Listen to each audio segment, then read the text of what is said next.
మనం ఏప్రిల్ 1 తారీఖులోనికి వచ్చేసాం. గతించిన 3 నెలలు దేవుడు తన మహాకృపను బట్టి మనల్ని కాచి భద్రపరిచి ఆయన నడిపిస్తున్నారు. ఈ 3 నెలల్లో ఎన్నో ప్రతికూల వాతావరణాలు ప్రపంచంలో జరిగాయి. ఒక ప్రక్కన యుద్ధాలు, మరొక ప్రక్కన ప్రకృతి వైపరీత్యాలు, తీవ్రమైన ఎండలు, ఇలాంటివన్నీ ఎన్నో మనం చూస్తూనే ఉన్నాం. అయితే ఈ 3 నెలలు దేవుడు తన రెక్కల నీడలో మనల్ని భద్రపరిచి, ఆయన కృప ద్వారా మనల్ని స్థిరపరిచి మరొక నూతన మాసంలోనికి నడిపించబడ్డానికి ప్రభువు సహాయం చేశారు.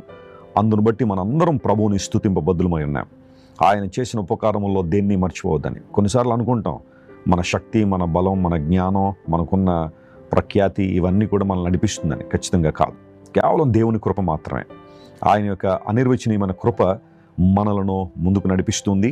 ఈ ఏప్రిల్ మాసం అంతా కూడా మీ జీవితంలో ఒక ఆశీర్వాద నెలగా ఉండాలని, ఇంకో మాటలో చెప్పాలంటే మీరు అన్ని విషయాల్లో అభివృద్ధి పొందాలని, దేవునికి మరింత దగ్గరగా రావాలని మనస్ఫూర్తిగా నేను ఆశిస్తున్నాను.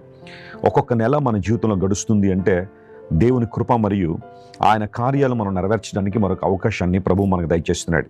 ఈ నెలలో మీరు, మీ కుటుంబం క్షేమంగా ఉండాలని, అన్ని విషయాల్లో భద్రంగా ఉండాలని మీకోసం ప్రార్థన చేస్తున్నాము. ఈ ఏప్రిల్ మాసానికి దేవుడు మనకిస్తున్న వాగ్దానాన్ని ఒకసారి పరిశుద్ధ లేఖనాల నుంచి మనం గమనిద్దాం.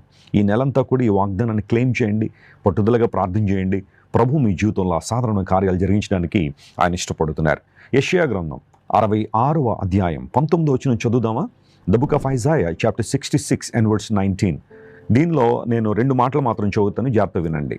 నేను వారి ఎదుట ఒక సూచక క్రియను జరిగించెదను. అది మొదటి అంశం. ఆ తర్వాత చివరి మాటను చదువుదాం చూడండి.